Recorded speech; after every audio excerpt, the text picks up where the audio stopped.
Reza Aslan dives headfirst into the complex intersections of religion, identity, and society. His investigations are not bound by medium or format. As an author, he has published 3 books: No God But God, The Origins, Evolution, and Future of Islam, Beyond Fundamentalism, Confronting Religious Extremism in the Age of Globalization, and the #1 New York Times bestselling, Zealot, The Life and Times of Jesus of Nazareth. He's worked broadly in television as the host and executive producer of 2 original television programs, Rough Draft with Reza Aslan, and CNN's documentary series, Believer, and as executive producer on The Secret Lives of Muslims. He is a professor, a businessman, and a bold and honest opinion writer and commentator. His search for the truths that bind us together as humans is seemingly limitless. In his newest book, God, A Human History, it might be his most fearless endeavor yet. In it, he examines our historical attempts to humanize and understand God by giving him human traits and emotions, and how looking at this thing that we do, and by stepping away from it, how it might allow a more universal, loving concept of the divine in all of our lives. It is no small feat. We're so fortunate tonight to have Reza in conversation with Michelle Boorstein, previously a reporter for the Associated Press. For the past 11 years, Michelle has been the religion reporter for the Washington Post. Please do help me welcome Reza Aslan and Michelle Boorstein.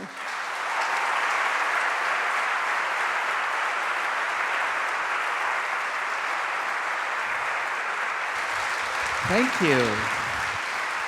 Look at this place. It's gorgeous. Very appropriate. Thank you, everyone. Thank you very much. Hello, everybody. So I figured it's the day after the election. Yeah. And you like to tweet occasionally about politics. Yo. So as a religion reporter, I'm always trying to figure out, how do you explain things through religion? So did you have any thoughts about what happened yesterday? Look, I'm in as much of a celebratory mood as others are. I do, not to bring everybody down, but I do feel like people are talking about perhaps the death of Trumpism as a political ideology. I think that may be true if we're talking about Virginia and New Jersey, but let's hold our horses just a little bit. I mean, I'm not sure if we're going to see that same thing happening in places like Alabama. I don't think we're going to see it in, say, Arizona or Nevada. I think for me, the experience of Trump's election, like for so many other people, had this deep resonance to it. Because, look, if you're a person of color in this country, or if you're any marginalized, member of a marginalized community in this country, Trump's election didn't shock you that much. You understood that there was this incredible current, this undercurrent in American society that was deeply racist, deeply xenophobic, and sexist.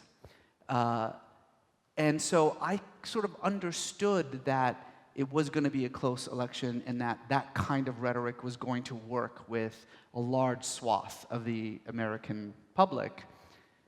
What I think surprised me was just how many Americans didn't care that he was a racist and a sexist. And I think that, to me, was worse.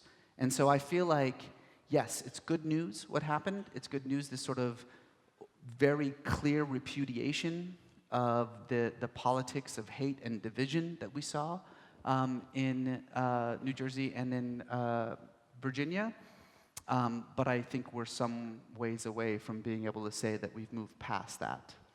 Well, one of the things that you actually wrote about this week was a piece in the LA Times about trying to use this expertise of religion to explain things, and you were talking about this idea of Trump as a cult figure. It's a cult leader, which, yeah. As I've told you, is interesting to me to kind of think about society looking for gods and prophets and that kind of thing, with a lot of organized religions sort of slipping away. So I'm just was really interested in that. If you think that that's like, do we need gods? Is it just kind of a one-off, or do you think that says something about American religion that we would want a cult leader.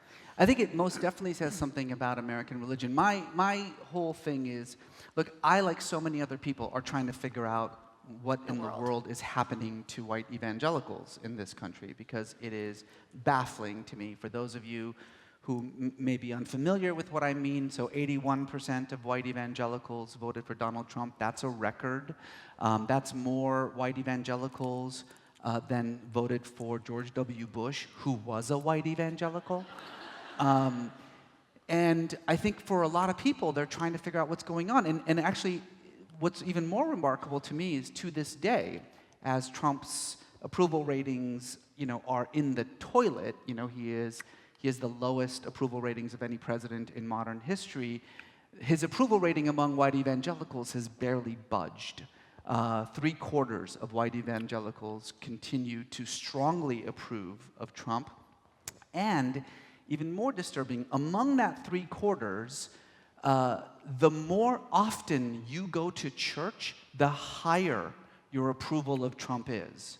So this is a one-to-one sort of relation between the religiosity of the white evangelical community and their support for Trump. And I, like so many people who study religions or who have a soul, have been trying to figure out how to explain this phenomenon that a thrice married, pathologically lying, racist, sexist demagogue whose very worldview makes a mockery of everything Christianity stands for, could receive such undying support from this group. Now, I think that there are a few reasons for this. Okay, it's not just as simple as trying to come up with one overarching answer to it. I think the first and most important thing to keep in mind is that we're talking about white evangelicals. 67% of evangelicals of color supported Hillary Clinton. So these are people who believe the exact same thing, who have the same theology, but a different skin tone. So let's not ignore the fact that there is a racial element to this. And that racial element has existed in American white evangelical Christianity for a while, but it's now really starting to flex its muscles. Jim Wallis, the great liberal evangelical pastor, founder of the Sojourners, said it really well. He said that in this election, white evangelicals, quote, acted more white than they did evangelical. And I think he's right. There is another reason for it, too. I think partly it has to do with the pernicious influence that the prosperity gospel has had on American evangelical Christianity. For those of you unfamiliar with the prosperity gospel, this is that version of Christianity in which, the basic idea is that God really, really wants you to drive a Bentley. Like that's God's ultimate goal in your life, is to really have a nice car. No, it's a true thing. This idea that material prosperity, that not only does God want material prosperity for you, but that material prosperity is a sign of God's blessings. This prosperity gospel has been around for a while.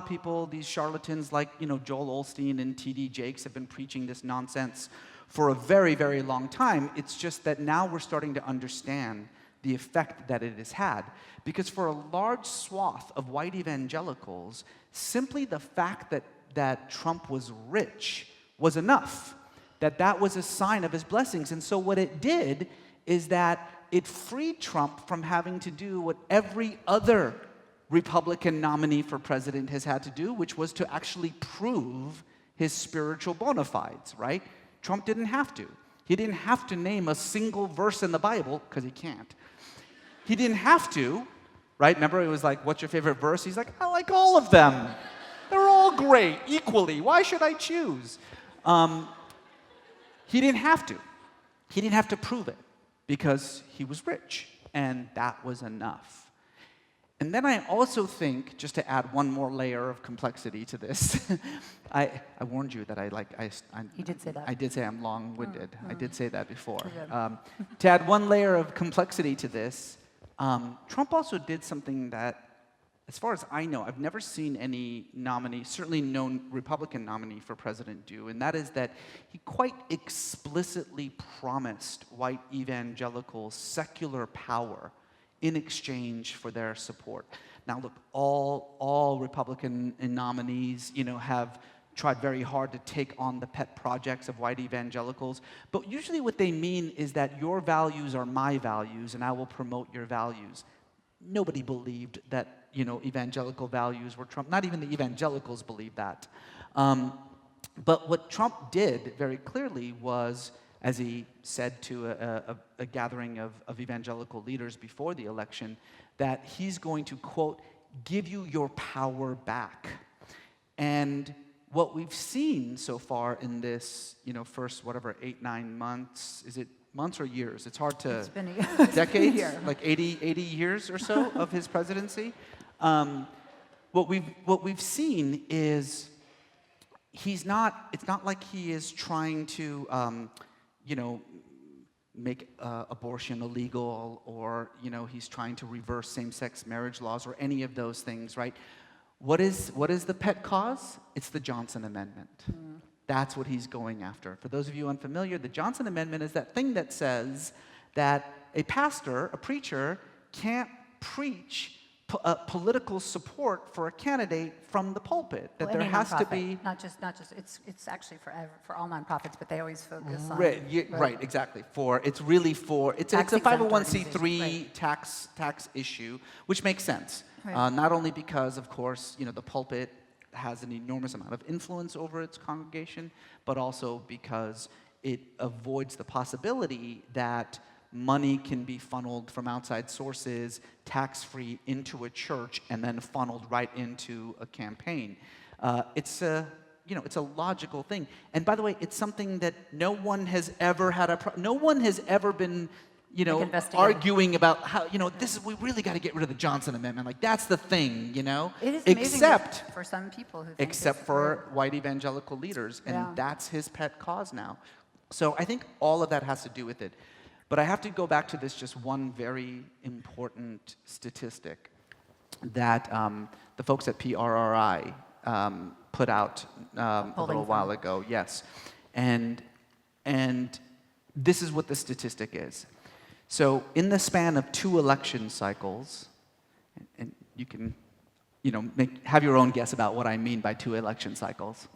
In the span of 2 election cycles, white evangelicals went from being the group in America that was most likely to say that a politician's public morality matters to the group that is now the least likely to say that. Let me say that again. White evangelicals, value voters, are now the least likely to say that a politician's public morality should bear weight on whether you support them or not. That's astonishing. That kind of swing is really hard to understand. And so my explanation for it was that Trump has effectively transformed a large swath of white evangelical Christianity into a cult, into the derogatory, pejorative term for cult. Right. So that gets into sort of these ideas of gods, basically. Yeah. Which gets us to your book. So in the book, for those of you who haven't read it, Reza talks about sort of the evolution of how human beings came to, I don't know if the right verb is want, or conceive of a higher power, right, and how that power eventually came to have a human face, and et cetera. Which you're positing in the book that has negatives to it, because then we're attaching all this judgment and morality right to what we think God wants, et cetera. And you're saying, I don't know if you said this is the first time you really wrote about it, but that you see yourself as a pantheist, that we are God, everything is God. Yeah. So can you, wait, do I have my little excerpt I was going to read? Okay, so I'll read a very fast excerpt from from his book. And so this book is more than just a history of how we have humanized God. It is also an appeal to stop foisting our human compulsions upon the divine and to develop a more pantheistic view of God. At the very least, it is a reminder that whether you believe in one God or many gods, or no God at all, it is we who have fashioned God in our image, not the other way around. And in that truth lies the key to a more mature, more peaceful, more primal form of spirituality. Yeah. So tell us, well, actually, there's two things. One is going back to the story of the book and our evolution, but the other is thinking about, like, okay, so sell us on that God. Like, how does that work?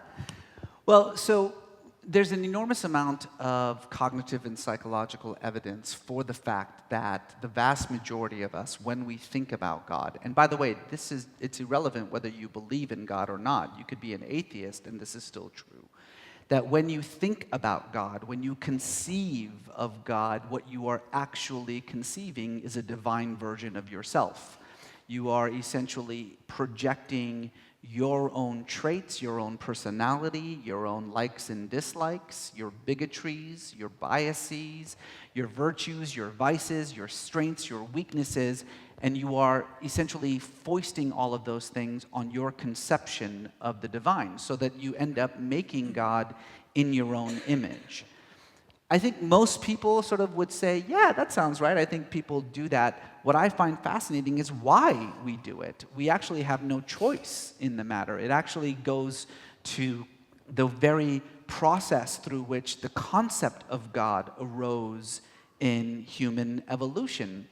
There's an enormous amount of controversy and debate involved in this idea of where did God come from, and I don't want to get too deeply involved in it, but I'm certainly happy to answer, individual questions about it. But essentially, we have tried for hundreds of years now to get to the root of the origins of religious experience, right? Why religion? That's the question. Why? Why is there religion?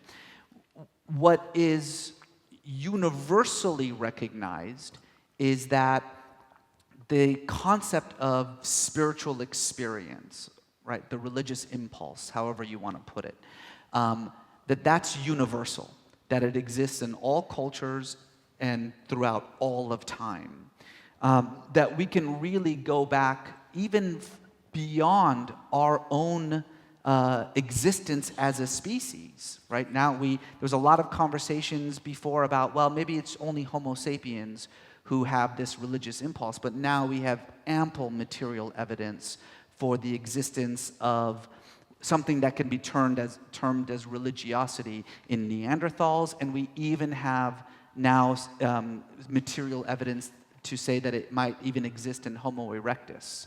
So we're talking about hundreds of thousands of years before we even existed as a species, religion still was around. And so the obvious question then is, well, why? It must have some kind of evolutionary reason for it, otherwise it wouldn't exist, right? I mean, if it is something that evolved alongside us, then there must be some adaptive advantage to it. And there's been a whole host of answers to that question. What is that adaptive advantage? And I think, a lot of them are ones that probably we in this room would think about if we were asked that question. Well, religion creates social cohesion, so maybe that's what it was. So that if, that our ancient ancestors or prehistoric ancestors, the ones who had religion, and by the way, when I say religion, I don't mean an institutionalized form of religion. I just mean the impulse, the faith impulse, that belief, or however you want to term it, created some, advantage among believing communities than among non-believing communities because it created more social cohesion. Well, that view has more or less been abandoned for a host of reasons, not least of which because there is nothing uniquely cohesive about religion. On the contrary, it's as much exclusive as it is inclusive. And in any case, the truth of the matter is that kinship is the primary form of social cohesion among our Paleolithic ancestors. So that view has more or less been abandoned by evolutionary theorists. Others say, well, it created a sense of morality, right? That there was a sense of, like, the idea that there's a moral lawgiver, looking down at you. It kept us from killing each other. And so that's an adaptive advantage, except that the concept of a moral lawgiver is barely 5,000 years old, and we're talking hundreds of thousands of years of religious history before then. I'm just going to cut to the chase. The consensus among most evolutionary theorists and cognitive scientists now is that there is no evolutionary advantage to religion. That, on the contrary, that religion it imposes certain material costs that are disadvantageous to our prehistoric ancestors. And so now we're stuck with this why question again. The answer essentially can be seen in two ways. So some people say that it's an accident. It's an accidental byproduct of some other evolutionary advantage that we have, something else going on in our brains that we need in order to survive, as a sort of accidental byproduct created this concept of faith and religious impulse. That's a good answer.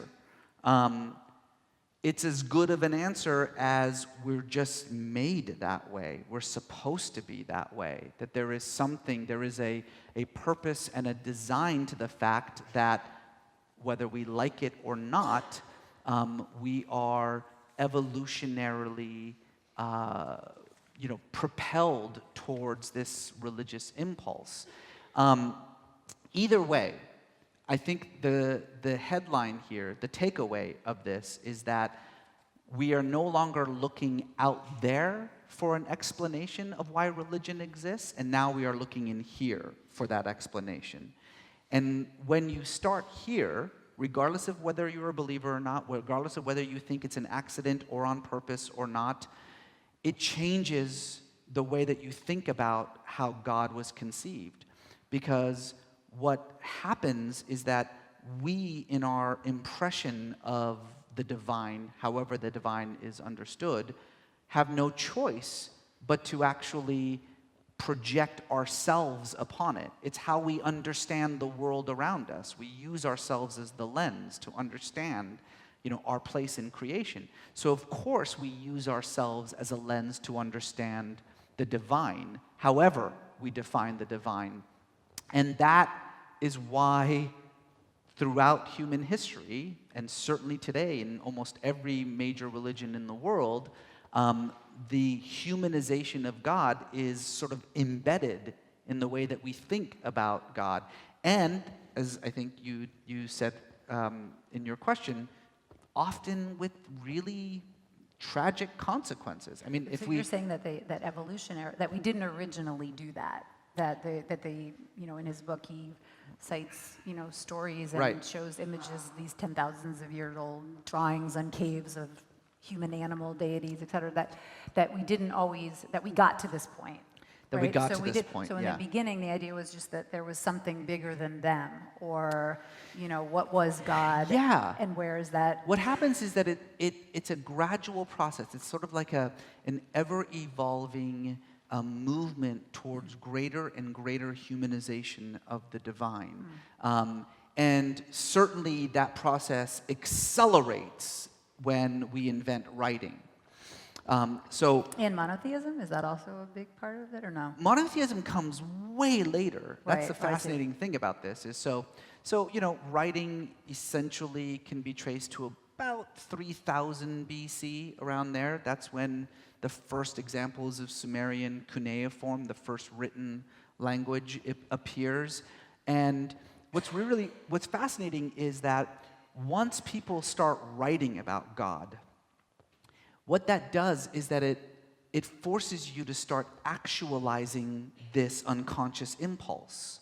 So once you start having to put God inside of a story, say at the beginning of time, or in the midst of a great flood, or whatever the case may be, you have no choice but to suddenly force that God to act the way that you would act in that situation. And so that unconscious impulse to give God your personality and your emotions suddenly becomes an actualized thing where you are giving God your motivations. It also accelerates when we start having much greater advances in creating idols and sculptures. We start having to visualize God now. And so how do we visualize God? Well, we give God a head and arms and legs and a body, and suddenly it's just a guy. It's just a person that we have divinized. So it is a gradual process. And then in some ways, it really comes to its zenith in the person of Jesus, who is literally God, right? It's not just a humanizing impulse. It's not that God is becoming increasingly human-like. God is now just literally a human being. And you said, obviously you have a lot of fans of different types of spiritual background, including more secular types, and you're always kind of saying, I am a religious person, like this is a religious viewpoint. But you said, because you had I think you said something, I was watching him this week on Facebook Live, you said if you're a person who's had sort of some connection with something bigger than yourself, you want to know what it is, something like that. So can you tell us a little story about yourself? I mean, don't go on super long, because I have a lot of other questions. but just tell a little bit about what drove you to, why do you feel so sure that there's something bigger? I am not sure. I mean, look, I think the only intellectually honest response to the question of God is agnosticism, right? Because we don't know. We just don't know. It's an impossible to know. The reason I'm not agnostic is because, for the most part, when someone says that they're agnostic, they don't necessarily mean I don't know. They mean I don't care. And I do care. I want to know. But the argument that I make is that faith is a choice, It's not anyone who tells you faith is not a choice, that they can prove it one way or another, is just trying to convert you, so you can just ignore that person. Faith is not a rational experience. It's an experiential thing. It's an emotion. I think that's the best way to understand faith, is that it's an emotion. And like any emotion, love, whatever, it is fundamentally a conscious choice that you make. It has to do with who you are, your experiences, your relation to the world. And as an emotion, I think that it's something that it's legitimate. It's an experience. It has value in that sense. It's just, at a certain point, you need to sort of make a conscious decision about what you want to do with that emotion. Do you want to actually explore it? Is it something that you want to know, to experience? And what I often say is that if that's something that you want, it helps, though it's by no means necessary, but it helps to have a language with which to express what is fundamentally an inexpressible experience. And that's what religion is. Religion, beyond the temples and the priesthoods and the do's and the don'ts, is just a language of symbols and metaphors that allows someone to express to themselves and to other people this ineffable experience. So pick a language. Pick a metaphor. Whatever metaphor you want is fine. But the Buddha once said that if you want water, you don't strike 6-foot wells. You strike 1 6-foot well. And so for me, Islam is my 6-foot well. It's the metaphors that I gravitate towards. But I understand what the Buddha understood, which is that, okay, have your own well, but understand that the water you're drinking is the water everyone is drinking. Right. I was kind of when I was thinking about your mission to to communicate about this, I was like, how does he tell his kid? Like, what do they talk about at dinner? I mean, how do you talk about that to kids? My kids are so like crazily spiritual, it's hilarious. So I come from an interfaith family. My wife is a Christian and I'm Muslim, and we've raised our kids with both depth and breadth. You know, we want them to understand that that faith is a real emotion that they can express, and that they should explore that emotion, but that there are multiple ways through which they can express it. And so, you know, we've given them as broad an experience as possible. We often go, we have a synagogue that we go to particularly for the high holy days, and one of my sons loves it. It's like the most fun thing, and you know, he has now declared himself to be a Jew. He's 6. He's like, Bubba, I'm a Jew now. That's what I am. I was like, all right, great, you're a Jew, fantastic. Wow, that must be a good synagogue. My other son, I have twins. He's also 6. My other son, we started reading. We have this amazing children's version of the Ramayana, which is the greatest. I mean, it's about a blue god with a magic bow and arrow who kills demons. Who's not gonna love that? That's like, I know, like, Right. what 6-year-old would not want to read that book? He loves it. And the first time we read it, he saw, you know, the god Brahman, and he was like, wait, the Hindu god has 4 heads? And I was like, yeah. And he was like, well, that's better than 1 head. And I was like, okay. And he's like, I'm Hindu now. Like, that's way better. And so we let them explore those things, but we always bring it back to this fundamental truth that the symbol may be different, the metaphor may be different, but the sentiment is the same, and it's the sentiment that matters. The universalism. Yeah. Because I know that some of your work is in sort of interfaith and that kind of thing. I've heard some people say, you know, your kids want to know, because writing about religion, I often say, well, people say that they want to know what you think. You know, like when you say, people think this or that. This is actually true. So for those of you who are thinking about raising kids with some spiritual background, this is actually true. You may think to yourself that, oh, well, the best way to answer a question when a kid asks you, you know, like, what happens when we die, is to say, well, some people think you go to heaven, and some people think you come back, and some people... Kids don't like that. Yeah, like, what's the They're deal? like, no. What do we believe happens when we die? So just say it. Just say what you yourself believe, even if you think that it might be disturbing. Kids can handle it. What about, this is something I've always wanted to write about that I have in all my years writing about religion. I've never done anything with it. But do you think that your religion and all this stuff is affected by living in Northern California? Like, is there sort of a spirituality or religion around Silicon? Like, does that produce a particular kind of, I don't mean to sound ignorant, I just mean, like, is there, with so much focus on sort of the future and the possible technology, like, is there sort of, because here we often talk about religion in DC as like policy. You know, we're always talking about, what does it come back to, like, you know, healthcare laws? Yeah, tell me about... But underlying your question is this absolutely fundamental truth about religion, that if there's nothing else you know, that this is the thing that you should know, which is that religion is always, always, always more a matter of identity than it is a matter of beliefs and practices. I think we think just naturally, particularly non-religious people, they think, oh, well, religion is just about the things you believe and then the things that you do, right? No, it's not, actually. In fact, it's really remarkable. You can, break down these numbers about, how many, like, devout Catholics believe, for instance, that abortion's okay. Or it's like 12% of atheists actually believe in God. There's all these crazy...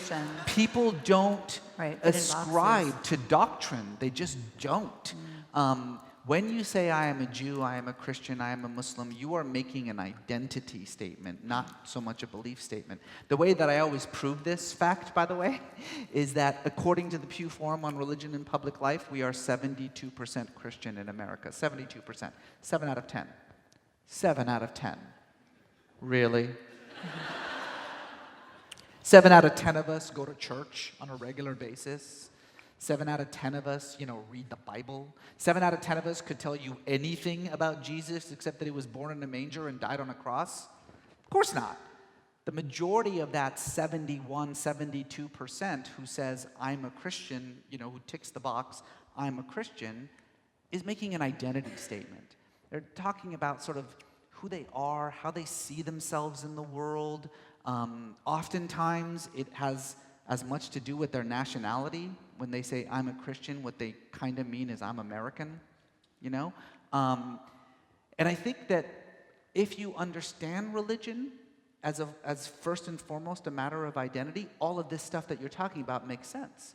Because if it's a matter of identity, then it's absolutely enwrapped around all the other factors of your identity. And that includes your politics, it includes your social views, your gender, your sexual orientation, but it also includes your race, your class, where you live. Right. All of those things are wrapped around who you are as a human being, and religion is one of them. Which is why it's such an infinitely malleable thing. It can be whatever you want it to be. Also, I feel like our language around the topic is so inadequate these days, I mean, just the word religion, I found, it's for a lot of people, it shuts them down, or it means this, or it means that.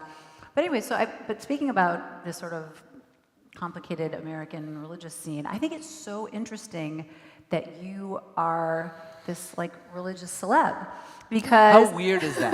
No, I just think it's how bizarre is that? No, I think it's you haven't had as many kind of progressive, popular spiritual religious figures, and there's plenty of them that we could think about on the more conservative side. Mm-hmm. And you're this experienced Pat Robertson. Christian, yeah, exactly. Yeah. You're like the exactly, Sufi Pat Robertson.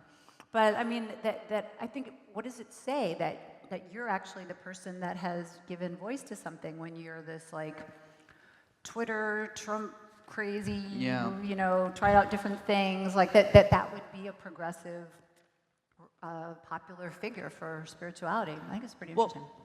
I mean, as I kind of said before, I truly do believe that spirituality, however you want to define that, is embedded in our DNA, that we are in many ways homo religiosus. There have been dozens of surveys and experiments done on young children that show that we are born with an innate understanding of substance dualism. This concept that the mind and the body, and you can replace the word mind with soul if you want to, you can replace it with psyche if you want to, it doesn't matter. But that the mind and the body are separate, and that one is temporal and one isn't. We're just born with that. That it actually requires us to be taught not to believe that. So I do believe that that we are sort of, naturally spiritual beings. But I also believe that religion is a terrible, corruptible, man-made, I mean that literally, as in people with penises, institution. And I think that oftentimes when confronted with that, the reality of religion in the world, the violence, the bigotry, the divisions, it turns you off. It makes you want to sort of push that thing inside of you down. We were talking about the Pew Forum. So 71% of Americans called themselves Christian, but 24% of Americans, the fastest growing group in the Pew poll now, refer to themselves as non-affiliated, right? Not atheist, just non-affiliated, by which they mean I don't want to have anything to do with any religion. But or label. Do I believe in God? Yeah, I guess. Do I think that there's more than just this material world? Yes. And I think that people want someone to talk to them in a rational way about those emotions and those feelings. But I will say that it's why I think how do I say this? It's, I think, why so many people hate me. That was pretty clear. Yeah. Because religious people hate me because I don't give primacy to any particular religion, obviously. But then I get an enormous amount of hatred from particularly the more radical atheists because they say I take religion too seriously. And it's I'm talking about God. It's a controversial topic, right? I'm not like courting controversy. People tend to take strongly. People tend to take this stuff kind of seriously. That is true. And so it's just, it comes with the territory, I guess. So I'm just going to ask him one more question, and then we're going to open it up. If people want to come to the two microphones on either side, please do so. So this is just a quick segue. So of all the different things you do, you also teach writing. Yeah. I was wondering creative writing. So I was wondering what you're working on. If I know you don't have a lot of time on your hands right now, but are you working even just for like aspirationally on something in your creative writing? Yeah, I am. So I've said publicly this is my last religion book. Oh, I didn't know that. Yeah, I'm not gonna do this anymore, mainly because this almost killed me. Oh, wow. I'm trained in fiction, and so I'm going to go back to fiction. I just completed the screenplay for Zealot, which I'm very excited about. It's gonna be really cool. That sounds interesting. And I have a film company that's developing a bunch of things. I think for me, look, I think stories are how we understand ourselves. It's how we understand the world. It's how we make sense of things, is by telling stories about it. Religion is just storytelling. Politics is just storytelling. There are many ways to tell stories. There are many platforms through which to tell stories, and I want to focus on some other platforms of doing so. Interesting. Does anyone want to come forward with a question? I have more if you don't. Why don't we start on the left? Hi, I'm Anne. Maybe come a little closer. Hi. Welcome to DC. Thank you. My question is about Believer. If it had been allowed to continue, did you have additional, did you have it mapped out where you were going? It was very clear that you seemed very close to a theory, and I'm wondering if you had thought about looking into any of the metaphysical religions at all. Thank you. Yeah, no, we were deep into production into the second season. We had the episodes ready to go. We were packed, and we were about to get on a plane when CNN pulled the plug. And I can now say this because it's now official. After a very long legal battle with CNN, the show is mine again. So thank you.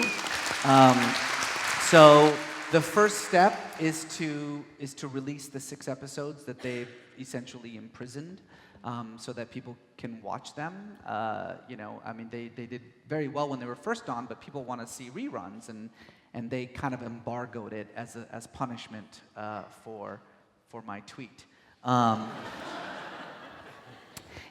that, I should just say, let me just say, I shouldn't have sworn, and I say that because, by the way, if you don't know, I don't know why you should know what I'm talking about, but in the middle of the production of the second season, after the terror attack in London on the Thames, on the London Bridge, in the first few minutes, while we were still fishing bodies out of the river, our president thought that would be a good time to tweet "and I told you so" about why we need a Muslim ban in America, and I thought that doing so made him a piece of shit.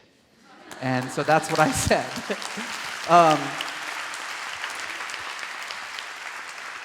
As I say, I probably should have used different language. I don't allow my kids to swear, so I probably shouldn't have sworn. I probably should have said something like, he's a racist, sexist, lying, lecherous, narcissistic sociopath. But I only had 140 characters. Now, I feel like now that I have 280, it would have been okay. Anyway, so they, CNN was weirdly punitive about the whole thing. Not only did they stop production, they refused to pay us the fees. They refused to pay us the money that we spent so far on the production of the second season. And then they wiped the first season clean so that no one could see it. And they did it on the first day of Emmy voting, which I thought was particularly assholery.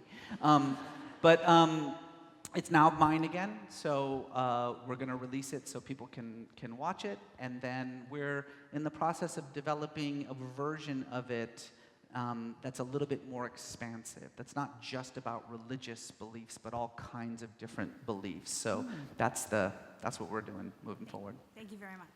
So the next questions, just as we don't have a super amount of time, just try to ask it, and then we can get to his. I won't. Yeah, I won't. And I'm going to cut him off also. Okay. Totally. Well, I just wanted to thank you for your writing.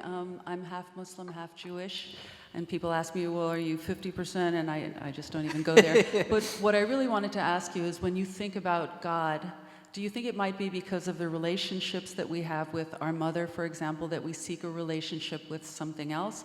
And also, what do you think about death? Isn't that the big part of it, what happens after?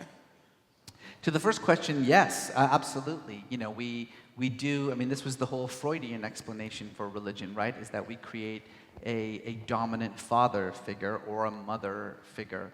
And that has a lot to do with it. It has a lot to do with that humanizing impulse. The question of death is an important one, because when I was talking about earlier about the material evidence we have for the existence of religious expression in prehistory, a lot of it has to do with burials and death rituals and things like that. And so most definitely, there was an understanding deep in our prehistoric past. An understanding that, as I was saying before, clearly even predates our species, that this wasn't it. That something else happened when this was over. Why else even bury? Why bury? It really is a sort of a ritualistic process. Over and beyond the fact that, usually these corpses are buried in specific poses, either facing the sun or in fetal positions. They're buried often with trinkets and flowers. And the bottom line is that we have had, for hundreds of thousands of years, this conception that this life wasn't all, that something continued, something of us continued. And you can call it a soul, you can whatever you want to call it, but there's no question that is deeply a part of how religion and religiosity and even the concept of God arose. Thank you. Hi, my name is Anna. I'm a big fan. My question has to do with Islamophobia in the Trump administration. First, if you've experienced any in your personal life, and also you're in a city of activists, what can we do to make people have more of an informed narrative of Islam? Yeah. My boyfriend is Palestinian, and I never knew the Allahu Akbar. I knew what it meant, but I didn't know that Muslims, they say that during their prayers all the time. Yeah, and yeah. for that to be taken, and when any white American hears that, they think it's something Yeah. it's something terrible, but it's Exactly. part of what they say when they pray. And What advice I do you will have? say is that despite the fact that we are facing unprecedented levels of anti-Muslim sentiment in the United States, it has far less to do with Islam than it has to do with a crisis of identity that we are having as a country.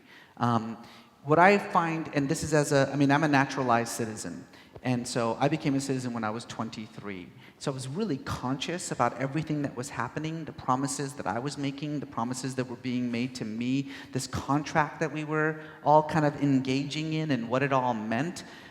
It was deeply meaningful to me because I was mature and conscious of it. And I think what I remember thinking to myself that's so remarkable is that most countries in the world define their national identity based on some measure of homogeneity, whatever that measure is. We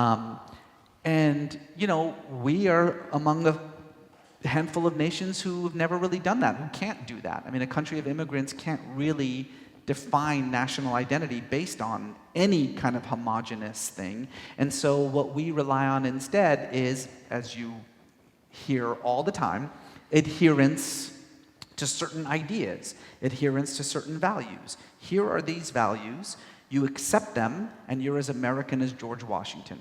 It's as simple as that. The problem, however, is that in times of societal stress, it becomes very difficult to have any measure of consensus about what those values mean. Not what they are. We all understand what they are. It's just what they mean.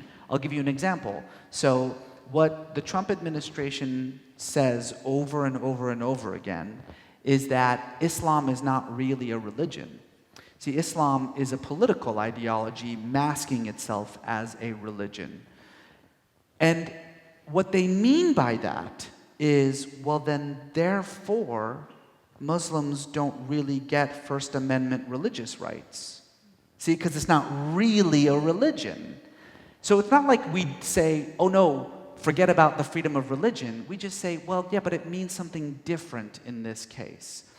And I think we are most definitely in a time of societal stress. We are facing, really extraordinary changes in America, demographic changes, political and racial changes in America. And for, as we were saying at the very beginning of this conversation, for a large swath of Americans, they are feeling unmoored by those changes. And the easiest way to define yourself, this has always been true, is in opposition to an other.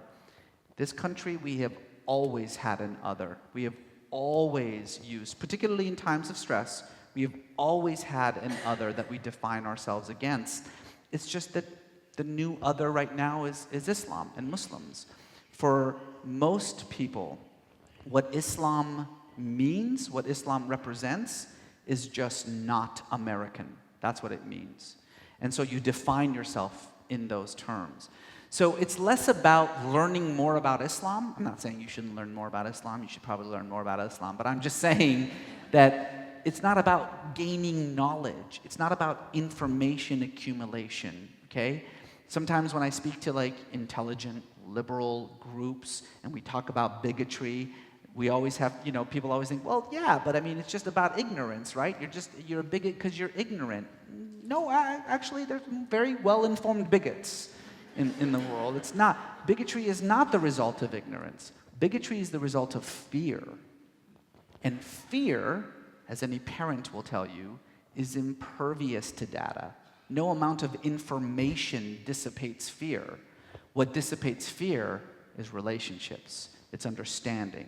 So what I would say is make yourself the representation of what America is supposed to be. Don't try to teach people things, just show them who you are. Show them your values.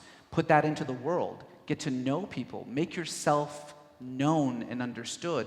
That has more power than any reams and reams of information that you can in actually transforming perceptions, regardless of whether you're talking about Muslims or gay people or black people or Latinos or whatever the case may be. Thank you.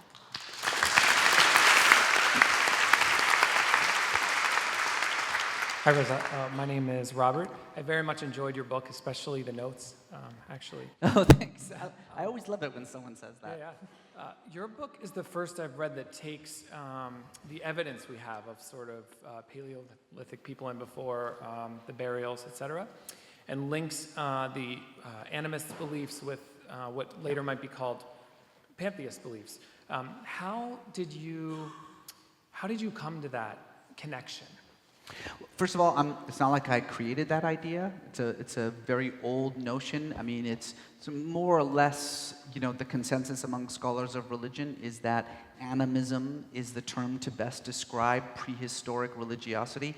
Animism essentially means the belief that all of creation is animated by a singular, and I'm just going to use the anachronistic word soul. Okay, they would never have thought that way, but spiritual essence, however you want to put it, that all of creation pulses with life.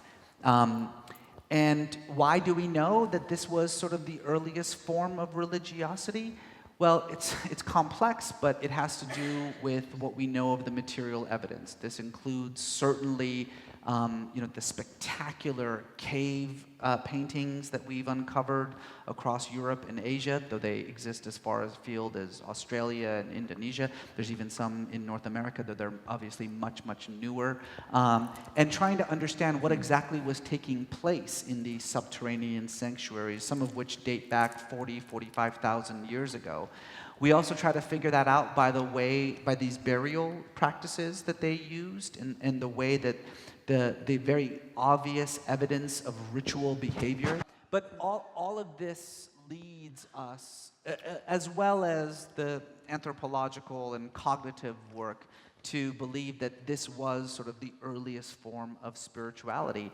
And I guess what I'm trying to do, this is something that other people have talked about as well, is to try to, in this attempt to dehumanize God, to return to that more primal form of spirituality, but through a term that is much more, well known, and that's pantheism. Pantheism has been around forever.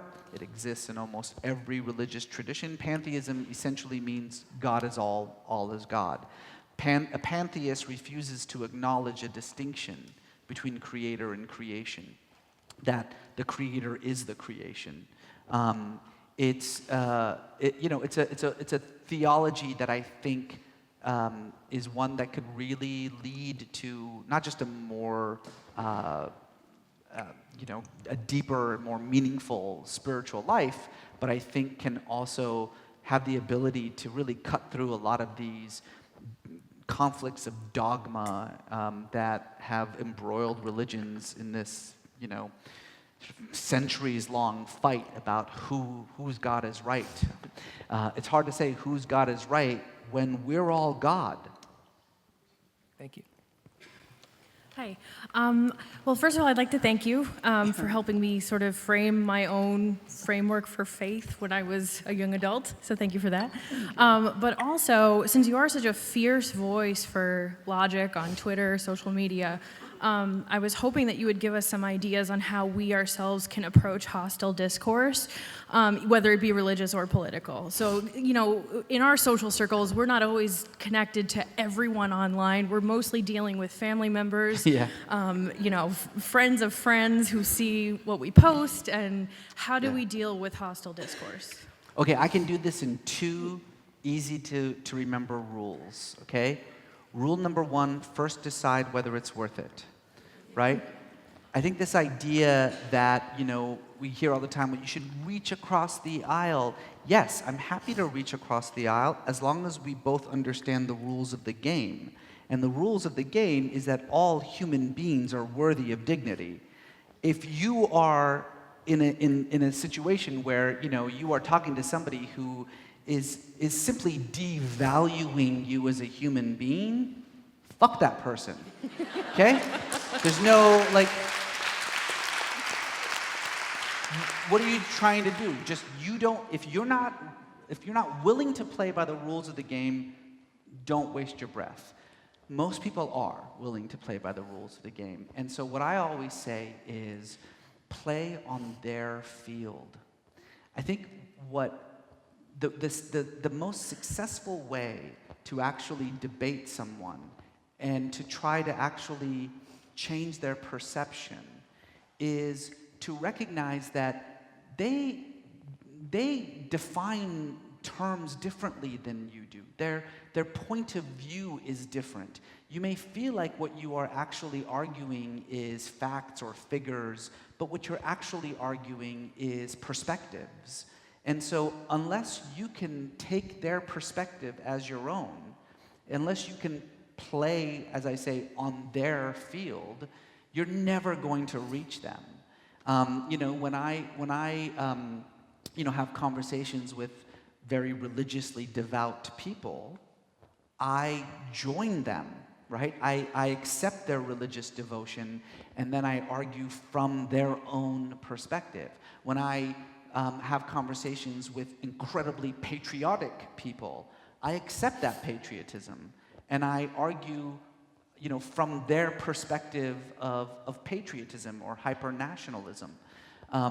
And I think that if you just do that, right, figure out whether it's worth debating or not, and then secondly, just find out where they're coming from, join them where they are, and then debate, the issue, you'd be much more successful. Thank you. My question is about something you wrote in No God But God.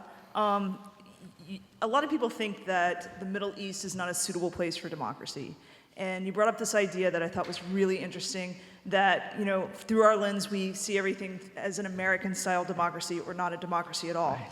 And you kind of talked about how, like, a democracy based on traditional Islamic values would be suitable and would grow in the Middle East. And I agree with that.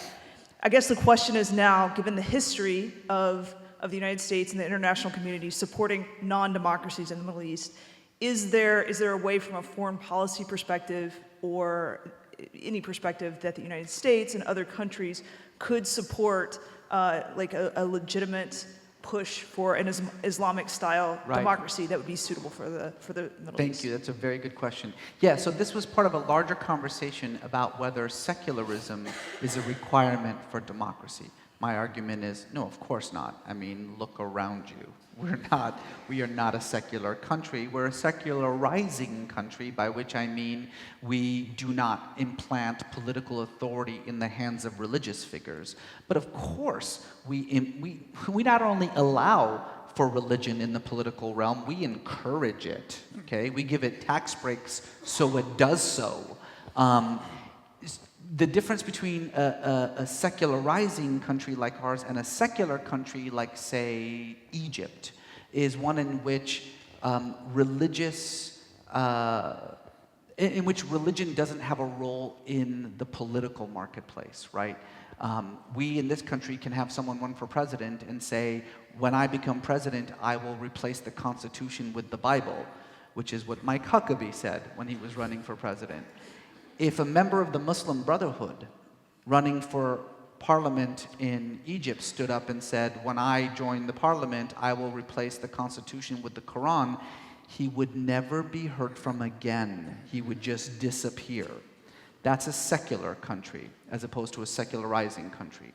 What is necessary for a democracy is pluralism, and religious and obviously ethnic pluralism. The idea that no single one religious tradition is going to have supremacy over any other ones. And that's truly what's in our Constitution, the non-establishment clause. To your larger point about what can we as a country do to support that kind of democratization process in Muslim-majority countries, primarily it's about how we spend our money. It takes only a little bit of effort to allow for civil organizations, the infrastructure that is necessary in order to create true, lasting democratic ideals in these countries. It takes a very little investment to actually allow for those things to happen. We were doing that fairly successfully in the Obama administration in Egypt, to the loud, complaints of the Egyptian government, but we were doing it anyway. Instead, what we do now is that our primary focus in that part of the region is the national security lens. And there is most definitely a conflict between support for civil society organizations and support for national security. In fact, they often are the opposite. I don't see that changing, honestly. I don't see suddenly us changing our focus in the region. And that's how we think of the Middle East, is primarily through that lens of energy and national security. But if you're asking what can we do, that's what we can do, is support education, support literacy, support civil institutions to build the proper foundation necessary for democracy to stick. Thank you. I think we have time for just one more question, unfortunately. Sorry. Hi. So, since we do have a divine impulse, and since you are trained in fiction, I was wondering if you could speculate on what a world without a human divine impulse might. A world without divine impulse? And would we be here? Probably not. I mean, look, religion, has obviously been responsible for acts of good and acts of evil, right? I mean, of course it has. It's an ideology like any other ideology. I think it's important to recognize that while we do have to admit the role that religion plays in religious acts of violence, we also have to be wary of ascribing some kind of exceptional position of religion that allows for violence. I think a lot of people say, oh, you know, if we just removed religion from society, then there would be no wars. Anybody remember the last century? Like the 20th century? No? Anyone? You know, we had probably the most bestial century in human history. I mean, we're talking about the deaths of hundreds of millions of people in the name of religion? No. In the name of nationalism, in the name of socialism, Marxism, Maoism. These are not just not religious ideologies. In some cases, they are anti-religious ideologies. All of this is to say is that we will kill each other. We will kill each other for any reason, and religion is one of those reasons. So I don't think removing it from society or imagining a world in which it didn't exist would necessarily lead to peace and prosperity. I do think, however, that we have to always remember that religion is in a constant state of evolution. You know, people keep saying, I just had this debate with a very prominent atheist earlier on today about whether eventually we'll just get rid of religion. And we've been saying that for a while now, right? Eventually, we'll just be smarter and richer and more technologically advanced, and then people will stop believing in religion. We should probably stop saying that. Because the impulse is always going to be there, but how we express that impulse is going to change. Religion will always exist, but what we call religion is going to change. Religious people will always exist, but they themselves are going to change. Religions are constantly adapting themselves to the world in which they exist. When we discovered that the Earth wasn't the center of the universe, that didn't make Christianity go away, right? Christianity just kind of absorbed that information and moved on. That's what's going to happen. So I do think that what I find most fascinating, and this is, I'm just going to put on my speculative future vision now. What I find most fascinating is the subtle ways in which science, and particularly theoretical science, cosmology, those big questions of science, that it's increasingly, that the answers that we are coming up with to explain the workings of the universe increasingly sound like religious answers, right? I mean, they're not religious answers, but what I mean to say is that when we're talking about ideas such as proto-consciousness and universal mind and the conservation of matter and energy, the belief that everything that exists now has always existed and will always exist as long as the universe exists. That sounds like spiritual talk, You just kind of change the language a little bit, change the metaphor, the symbol a little bit, and you sound like a 16th century mystic. And I think what is probably going to happen is that far from religion and science becoming further and further apart as we become more scientifically adept and knowledgeable, you're going to actually see a slow collapse between religion and science until eventually they just kind of start speaking in the same language. Thanks. That's my futuristic.